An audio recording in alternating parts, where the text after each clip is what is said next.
I hope आप सारे ठीक होंगे। इस स्पेसिफिक वीडियो में मैं आपसे शेयर करूंगा मेरा आइल्स स्पीकिंग का एक्सपीरियंस। मेरा खुद का आइल्स इन जनरल का एक्सपीरियंस वाज क्वाइट वियर्ड।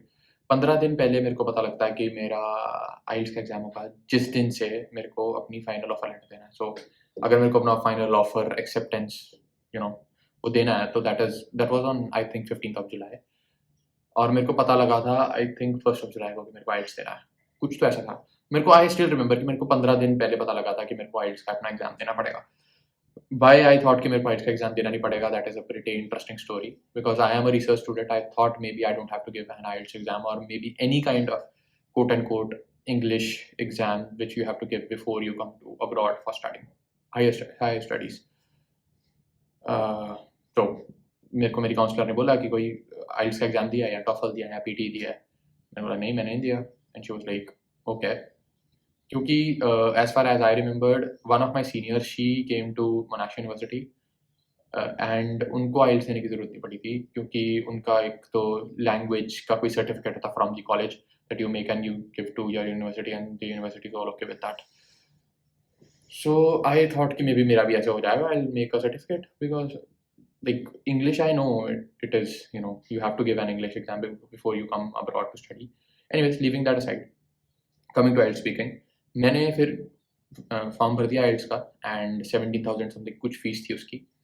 और उसके बाद मेरे को 2 डेट्स मिली। मेरी पहली डेट पे थी मेरी IELTS का स्पीकिंग टेस्ट, दूसरी डेट पे थी मेरी IELTS का listening, reading and writing test.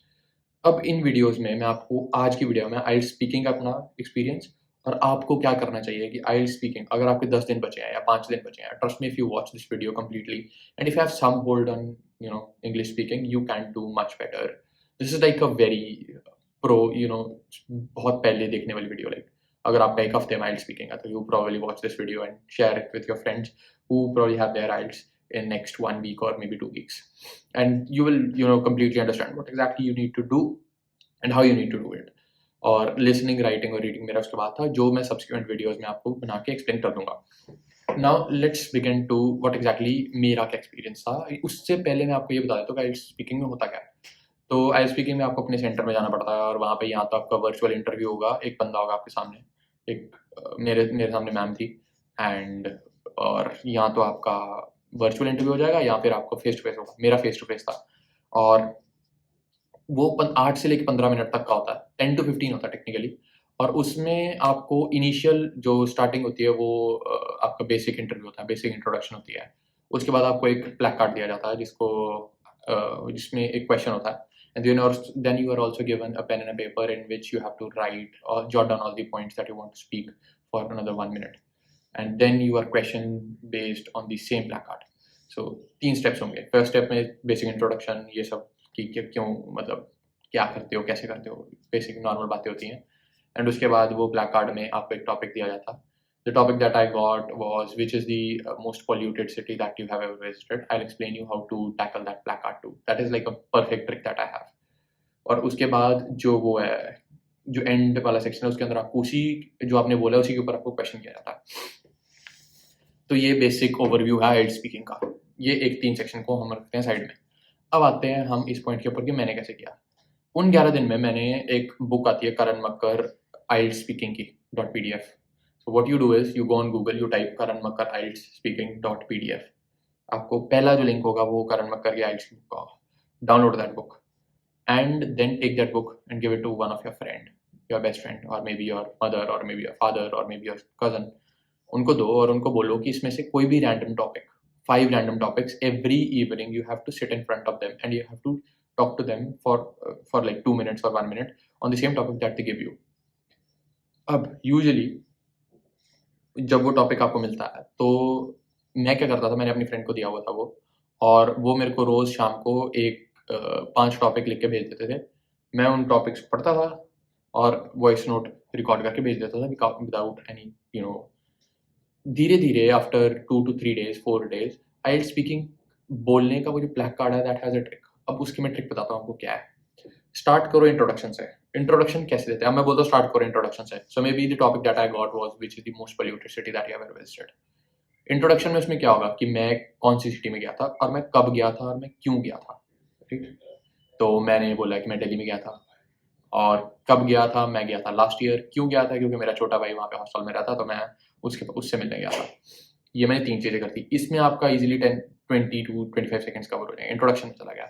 Advantages, disadvantages, ये अगर आपको एडवांटेज देनी है, डिसएडवांटेज देनी है, वो दे दो। उसके बाद हर एक टॉपिक के साथ अपनी एक स्टोरी रिलेट कर दो। Simple as it may sound.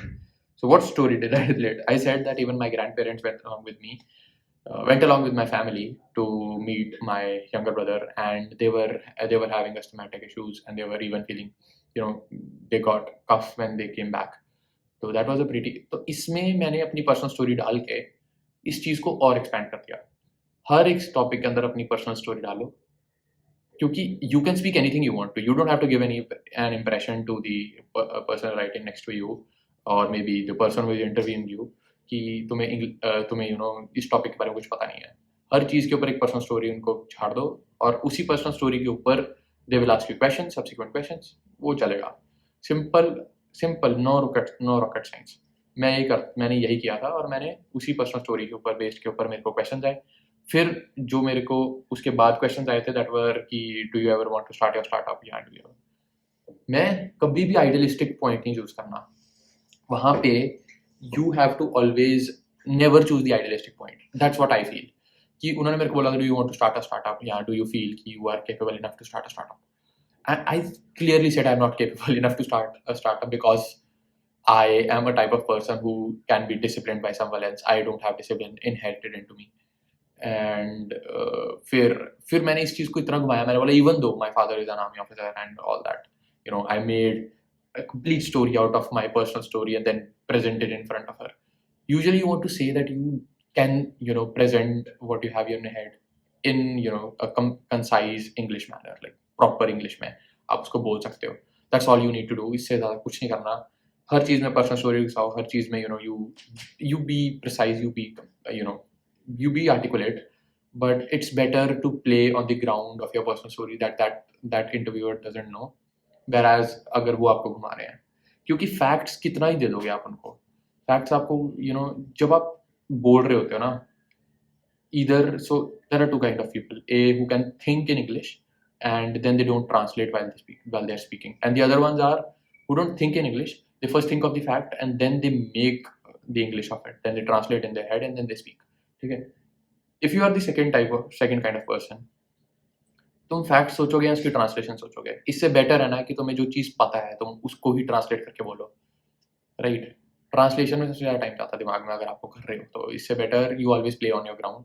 Personal story डालो अपनी, और पर्सनल एक्सपीरियंस डालो जिससे अगला बंदा हुआ.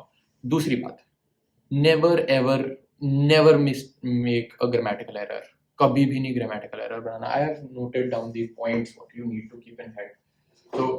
So the first one point, of course, is the practice regularly point. The second point which I wanted to practice regularly, मैंने already explained कर दिया. The second point which I want to highlight is to improve your pronunciations. Now there are a few, so accent अलग-अलग हो सकता है. We Indians, we have different dialects. If a Malayali speaks English, it would be very different from how a Punjabi speaks English.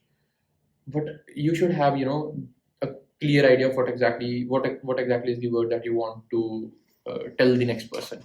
So like अगर आपको कोई word pronunciate करना है उनको, maybe कुछ भी word है, तो वो clear होना चाहिए. वो ऐसा नहीं होना चाहिए कि खुद वो खराब word है, like वो समझ ही नहीं आया अगले बंदे को क्या बोल रहा है. या white people, उनकी थोड़ी English अलग है. The people who stay here, they do face a problem with their accent, but you can speak clearly, right? तो जो तुम्हारा इंग्लिश एक्सेंट है, क्योंकि अगला बंदा भी इंग्लिश इंडियन है जो तुम्हारा इंटरव्यू ले रहा होगा, तो उनसे देखो, उनसे you speak clearly. Now the third is expand your vocabulary. It's better that you don't use ultra complex word. Like you shouldn't use extreme high fancy mesmerizing eloquent words. You should be very concise. You should know, जहाँ पे use हो रहा है वहाँ पे use ही करो, वहाँ पे यूटिलाइज मत यूज करो. But at least somewhere you given the shot कि हाँ ये मैंने यहाँ पे यूज की जगह यूटिलाइज कर दिया, यहाँ पे मैंने ये कर दिया. बट ये नहीं कि तुम्हारी हर सेंटेंस में वो जो अगला बंदा भी बैठा वो भी लाइक ऑक्सफोर्ड डिक्शनरी बैठी है मेरे सामने इंटरव्यू देने के लिए. But you should be on point. Like हाँ तुम्हें आती है English, you know very fancy words, you can speak in Shakespearean English, good for you.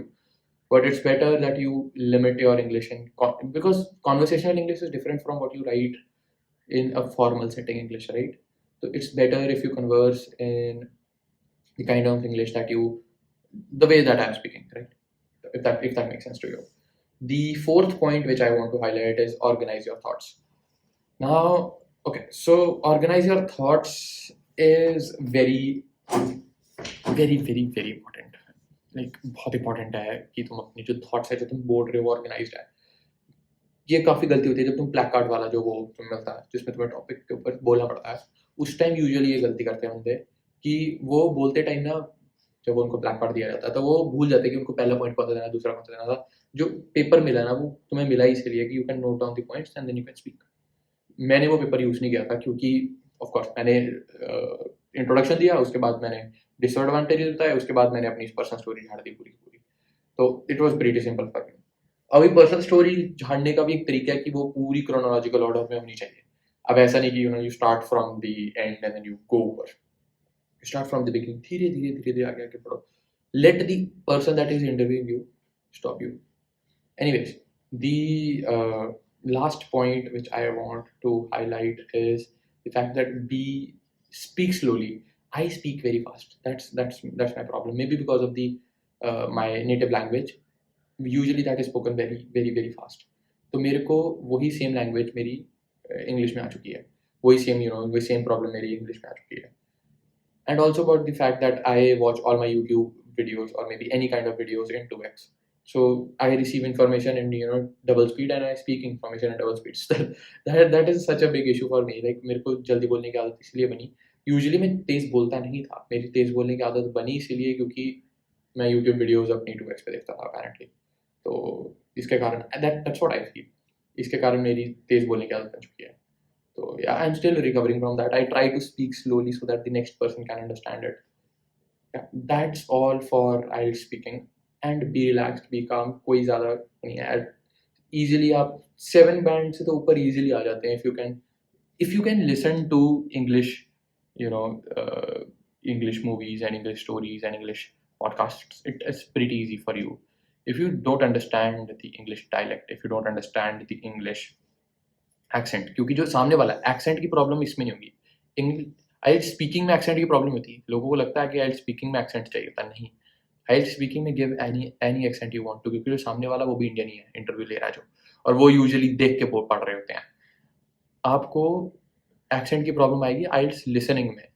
वो उसको टैकल कैसे करना है वो मैं उसकी वीडियो में अलग से बता दूंगा. That is very easy to do.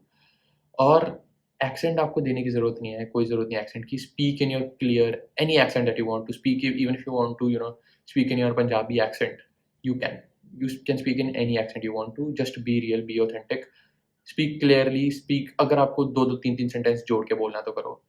एक और जो लास्ट में पॉइंट ऐड करना चाहता हूँ वो कि एंड बोलने की ज़्यादा होती है. एंड की आदत होती है. After every sentence I had this habit that I used to speak and और वो हैबिट इतनी बुरी हो चुकी थी कि after every sentence I used to make. तो once you speak and you have to add something else to that. That's a pretty complex thing. तो इससे बेटर यही है कि and को जितना हो सकता है उतना अवॉइड करो. That is the biggest that is the biggest recommendation that I want to give you guys. Yeah, that's it for the IELTS speaking, and I wanted to keep this video as raw as possible because मेरे को points तो देने नहीं थे आपको. अगर मैं चाहूँ तो I can give you points कि ये 5 पॉइंट हैं, ये बहुत इंपॉर्टेंट पॉइंट्स होते हैं जो तो you should keep in your mind. But what I feel is it's better to stay real and share stories instead of share points, because points तो ChatGPT भी दे देगा. तो या that's it for the video. I hope you like my video. If you liked anything about this, if you like the way I explained the IELTS speaking and I explained कि तुम्हें कैसे देना चाहिए अपना IELTS speaking test, so you can drop in a like. You can always share this video with anyone who is in need of this, and you can obviously subscribe to my channel. Thank you so very much.